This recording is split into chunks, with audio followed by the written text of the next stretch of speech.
Michigan lawmakers finish the state budget and leave town to run for re-election, at least in the Michigan House. And what about that debate on the presidential stage? A special Correspondents edition of Off the Record is up next, and you're invited to join in.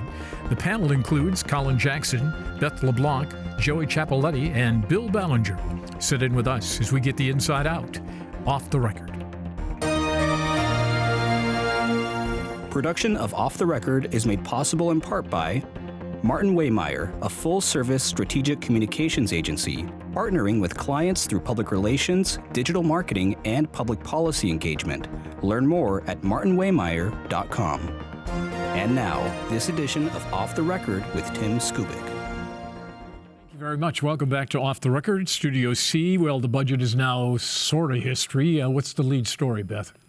I think the lead story coming out of the budget negotiations was the education budget. It caused a lot of ruckus within the Capitol in that 19-hour session where they were trying to come to some agreement with the school groups who were really disappointed that their foundation allowance wouldn't increase this year. Not only that, it's not increasing, but the foundation allowance for charter schools is increasing. And although there's, explanations as to why that happened, the look of it wasn't great when you see charter schools increasing and everybody else just staying the same. Well, the education lobby argues we want that money in the foundation grant because then it's there for next year and we build on next year's raise, right? Yeah, it's been the tradition. Since 2010, they've had a raise in the foundation grant every year until this year. So they're hopping mad. I mean, the school lobby is furious. They say this is the worst school budget they've seen in 20 years. But yet, Joey, the governor and the Democrats are saying you're getting more money in this budget. It's just in a different cup. Yeah, they're saying the money's, like you're saying, coming from somewhere else. I think going into this budget, the governor, legislative leaders, school groups all had different priorities that they wanted in there. The governor wanted free preschool for everyone. Free community college, she got part of that.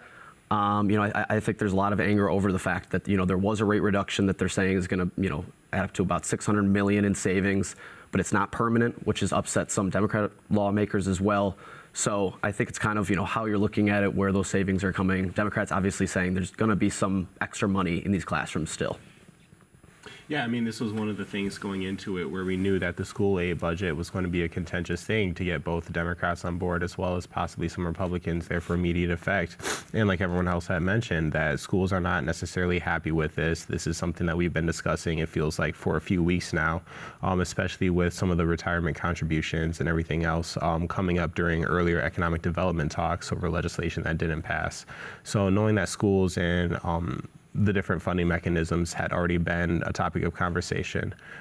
It's not surprising that this was something controversial. And this is something also not settled. There's still legislation hanging out there dealing with teachers' contributions to the retirement system and everything else too.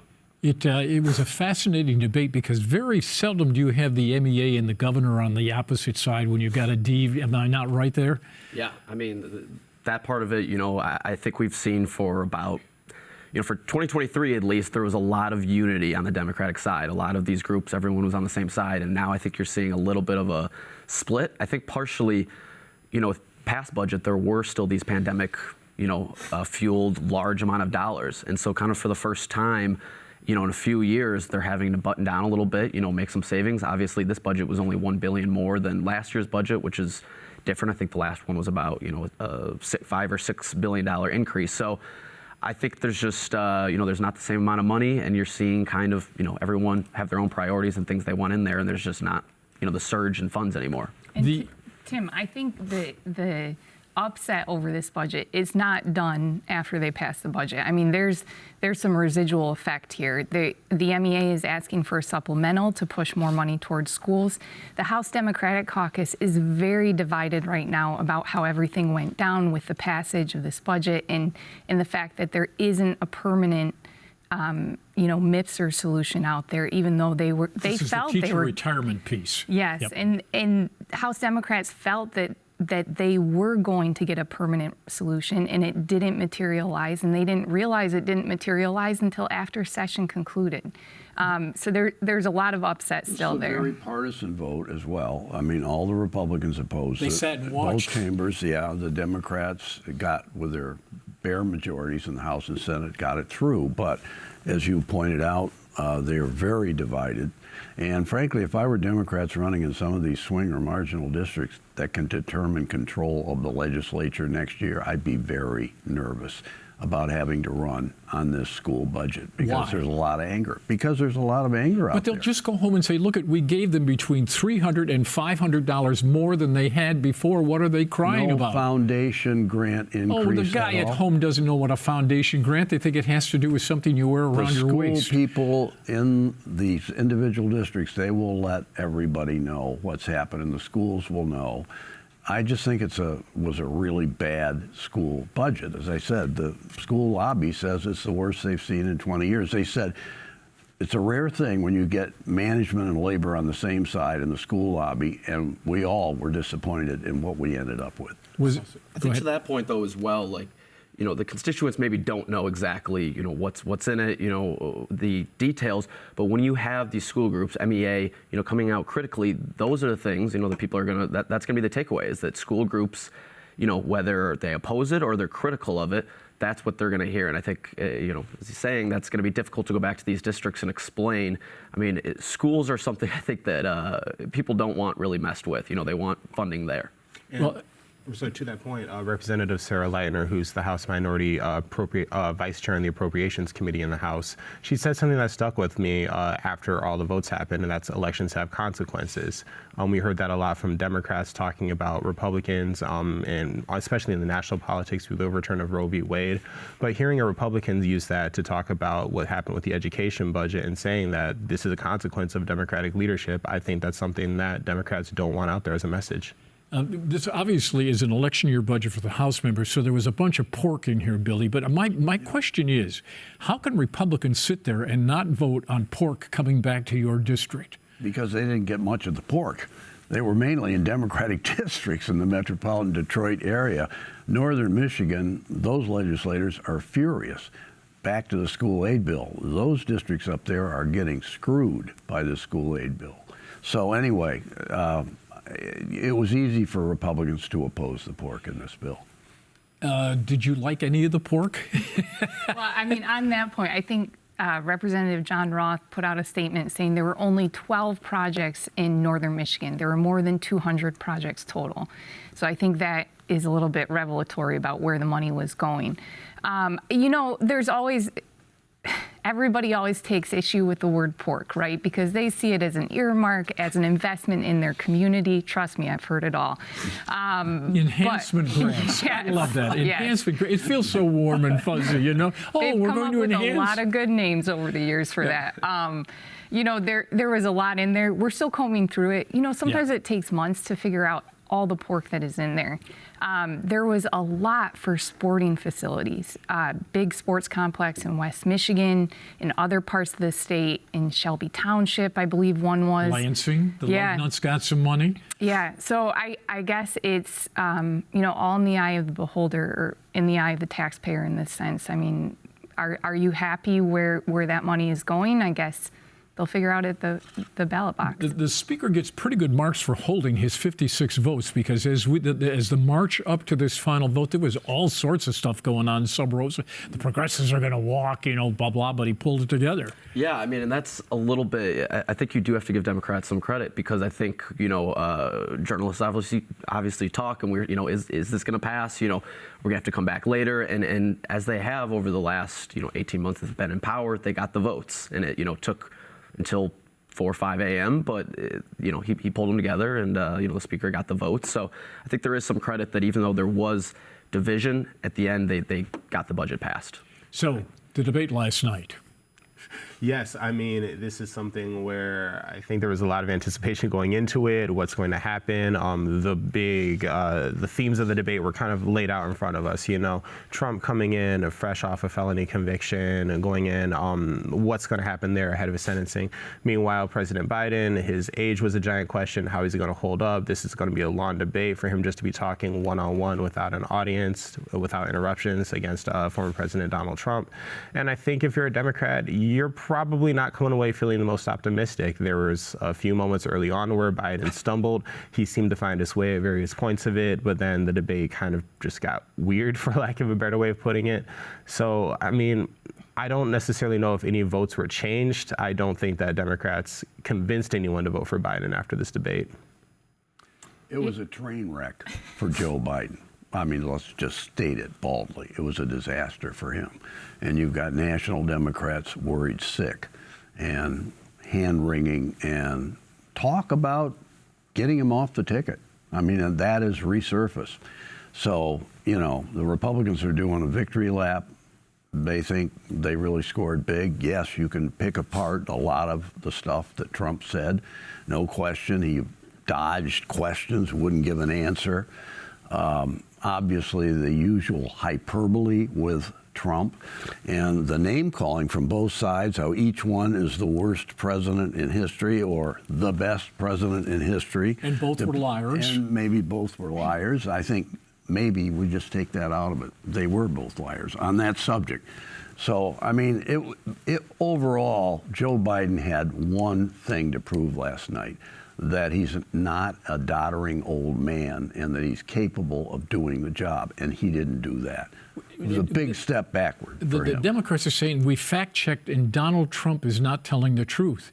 That's not a new story, is it? No, it's not. And the allegation from the Democrats about him lying about everything. Yeah, exactly. And I think, you know, a lot of the headline is, you know, that Biden, you know, did in some ways, you know, bomb, I guess, and, you know, Trump kind of lied. And I think that was, but I think the thing is that when people are tuning in, as Bill said, you know, they're looking at Biden to kind of show, you know, this energy. And I think that was obviously the most important thing for him. And I think a lot of voters are not maybe tuning in to hear, you know, the policy specifics and these, you know, whether this is true or false. I think they want to see, you know, the ages. That's one of the most important things. And I think it's difficult to, you know, Biden didn't dispel those concerns, I guess. And, you know, I'm a reporter. I'm not a, you know, pundit, so I'm not going to maybe, but I think that was, you know, the maybe one thing that he had to prove. Well, Mr. Biden, you know, did make, if you track that, if you put a line on it, he started very slow. The bad news is people may have only watched the beginning of the debate. Exactly. If you saw the first 9 minutes, you said, what the heck's wrong with this guy? First impression is the most powerful. A lot of people just tune out after that. But the line then went up. He got stronger as the debate went on, but it started out. Deteriorated at the end. Look, these debates are not about the content of the debates. They are about the impression that is left afterwards. Yeah. And I was watching that just from the beginning. Trump's voice was stronger. Mm-hmm. Yes. Mm-hmm. Mr. Biden's voice was weaker. Yeah. Bad start. Look, it's just like the Kennedy-Nixon debate, the famous debate in 1960. People who listened to it on the radio thought Nixon won. Right. Anybody who watched it on television said Kennedy won. I mean, you had the 5 o'clock shadow, the sweating, the kind of shifty-eyed Nixon, and Kennedy looked like a Greek god. And that was really all people cared about. Yeah. When it comes to impressions, I mean, I know there was a lot of talk about golf yesterday in it, but I mean, it was putt-putt, basically. I feel like it was, you know, it just felt, it felt slow, and he was soft-spoken, but it wasn't just soft-spoken, it was trailing off at the end of sentences, and it left a bad impression. And you're correct that he picked up steam towards the end, and there was a lot that Trump, you know, he obviously was dodging questions left and right. But I don't think that many people will remember that. I think they're going to remember the way Biden performed during that debate. To that point, like, it was the way it started out, you know, even before they even got their first question, when you saw Biden walk on stage, he's kind of moving a little bit slower. He's kind of saying hi to the people that were in the room, you know, but he was kind of muttering, so it didn't necessarily come off like someone, oh, just being friendly. Versus Trump, he just walked straight onto the stage and got behind his microphone and was ready to go. It was the early questions, like you had mentioned, Biden started off very slow. Some answers were almost unintelligible at times, and then he did pick it up. You saw it in his eyes. You saw when he kind of woke up, when he got more engaged, when he started being willing to go after Trump and showing that more vitality that people talk about.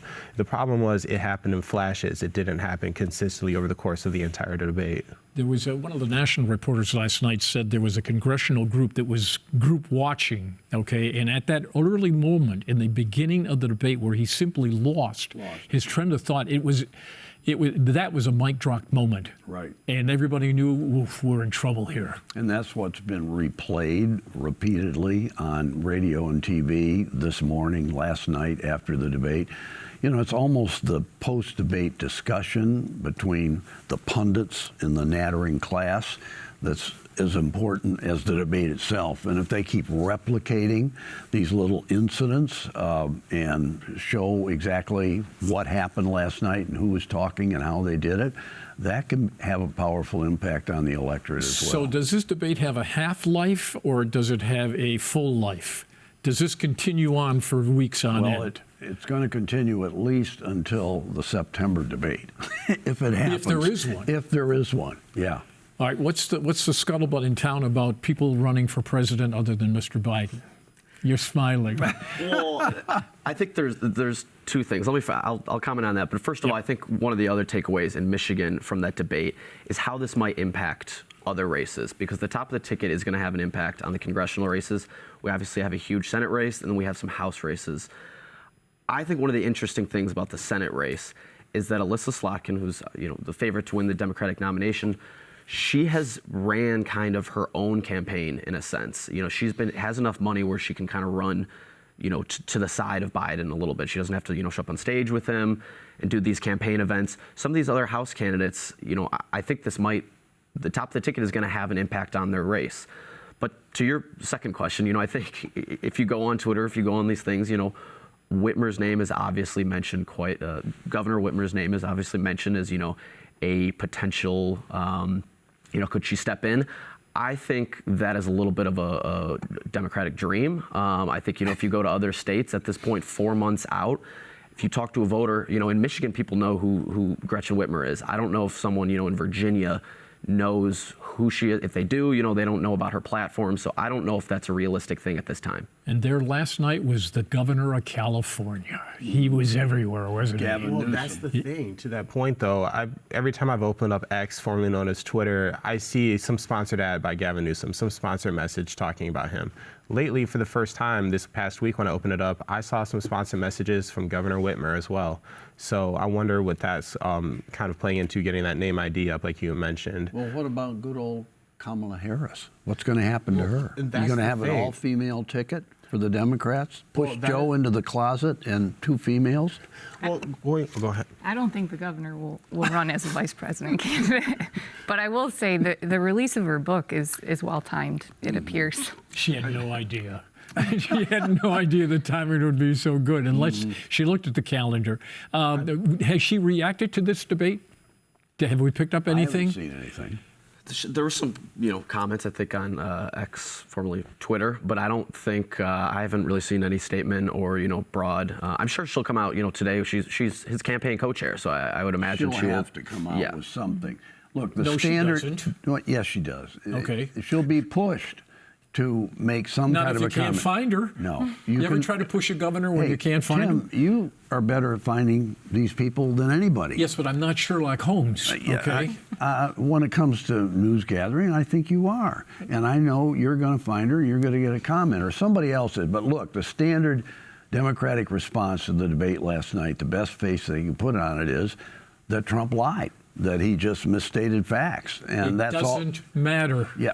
I'm not saying they're right if in that's saying the best that. they got, That's they're in the trouble. best they got. They are in trouble. They know they're in trouble. They're panicked right now. Well, that's the thing, too, though. A lot of the people that were watching this debate, I think, had already made up their mind. I don't think that the level of swing voters out there are as much as Democrats and Republicans would like to believe. I think that there's a lot of people that have concerns, whether it's Biden's age, whether it's the economy, whether it's Biden's stance on Israel versus Hamas, et cetera. I think those people are who Biden needs to reach out to. But when I talk to people people, for example, in the black community or just voters on the street, that the two main kind of schools I get are either I don't care how old he is, I don't care if he's making sense, the policies his administration is coming up with, it's not just about the one man, it's about the entirety of the administration, and I support that. Or the opposite, whereas I don't support that, and I don't necessarily care if Trump's lying, or I don't care because I feel like he cares about me, and I feel like he's going to do what's best for the country, and I'm going to thrive under him. Here's another part of Mr. Biden's problem, as Mr. Trump has his base solid,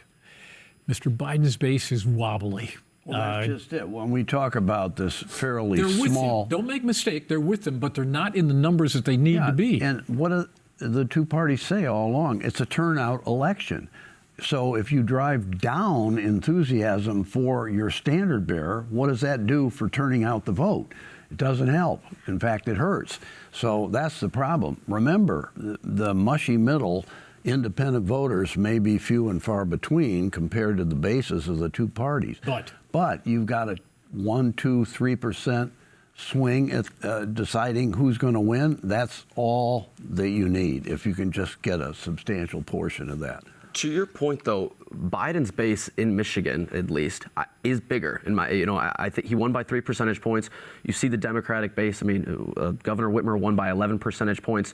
So I do think, although you're seeing division among that base, you're seeing the things about places like Dearborn. I do still think that Democrats, they have a firm grasp on Michigan. So I think they still have an advantage, even if Trump's base is maybe tighter, it's smaller, I think, in Michigan. Well, I think there is still concern that the Arab community down there is an important thing. Yeah, they support them, but not in the numbers. The black community the numbers are not where they're so supposed to be. Absolutely right. I mean, look, you're right. The Democratic base is broader, but it's shallower.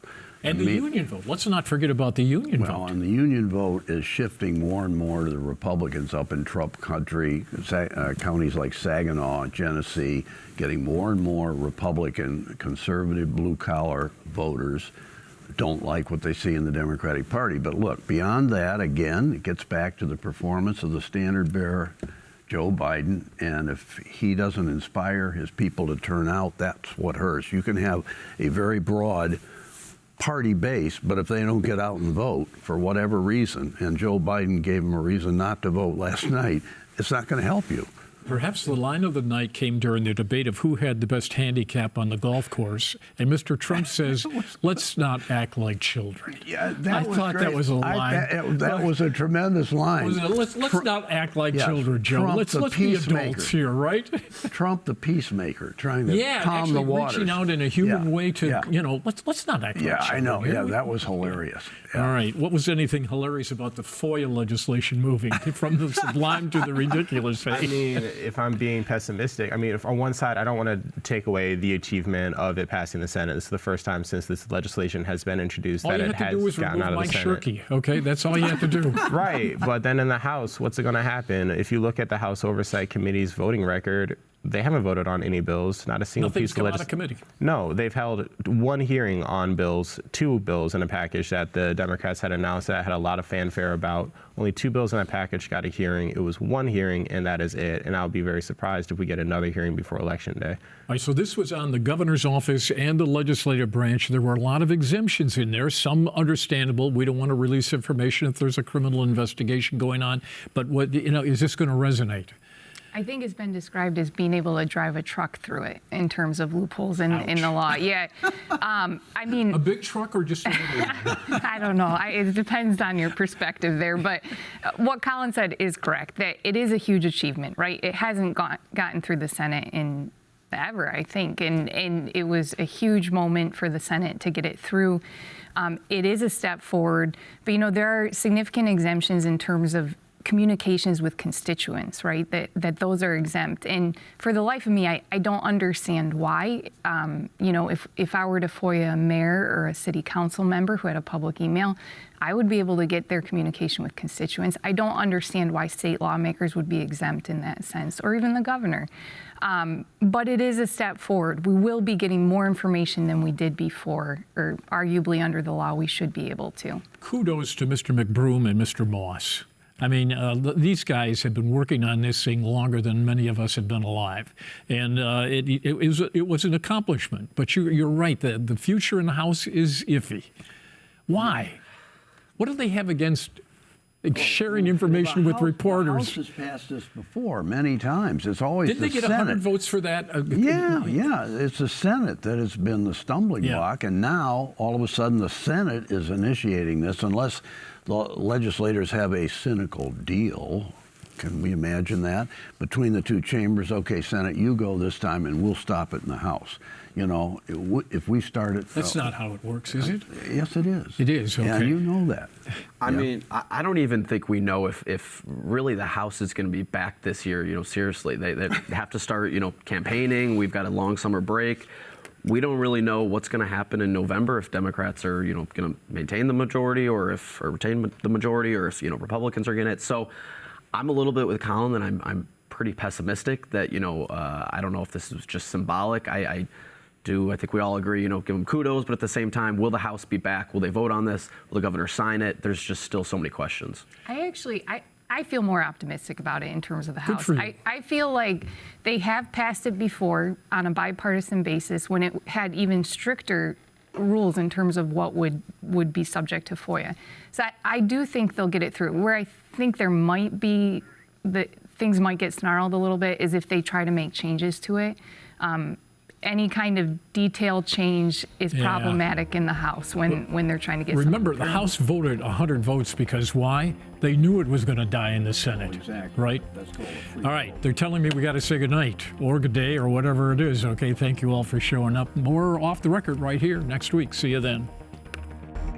Production of Off the Record is made possible in part by Martin Waymire, a full-service strategic communications agency, partnering with clients through public relations, digital marketing, and public policy engagement. Learn more at martinwaymire.com. For more Off the Record, visit WKAR.org. Michigan Public Television stations have contributed to the production costs of Off the Record.